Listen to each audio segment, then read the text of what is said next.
Sir 1 second sir అక్కడ sir 1 second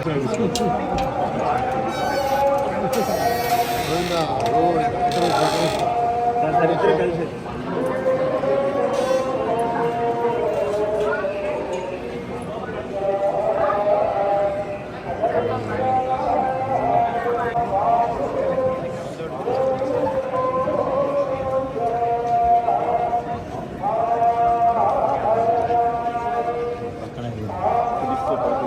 కేటా సేకరణ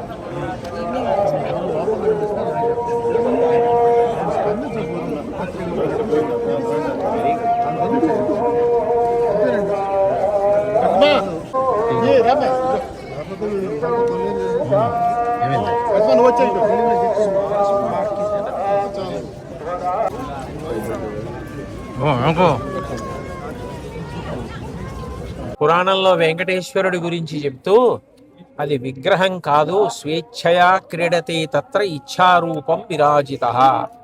ఆయన అలా నిలబడాలనుకుని నిలబడ్డారు, సాక్షాత్ శ్రీమన్నారాయణుడే అని చెప్పారు. అటువంటి మహానుభావుడు సుదర్శన చక్రం పట్టుకుని నిలబడి ఉండగా మనందరినీ ఆయన నిరంతరం కాపాడతారు. అందుకే ప్రపంచంలో చాలా భాగం ఉద్రిక్తతలతోటి ఉద్విగ్నతలతోటి ఉండి యుద్ధ వాతావరణంలో నలిగిపోతుంటే మనందరం మాత్రం ఈ పాటి ప్రశాంతంగా ఉండగలిగాం. ఎక్కడ ఏ విధమైనటువంటి నష్టం జరగకుండా ప్రశాంతంగా మన పనులు మనం చేసుకోగలిగామంటే సర్వజగద్రక్షకుడైనటువంటి శ్రీమన్నారాయణుడు ఇక్కడ కొలువుండడం, మనని కాపాడడం దానికి కారణం. కాబట్టి మనం చెయ్యగలిగింది ఆయన యందు భక్తితో ఆయన చెప్పినట్లు బ్రతికి ధార్మికంగా ఉండడమే మనం చెయ్యగలిగినటువంటి కర్తవ్యం. ఇవాళ స్వామివారి దర్శనం చేసుకుని ఎంతో సంతోషించి నమస్కారం చేసుకుని వచ్చాం.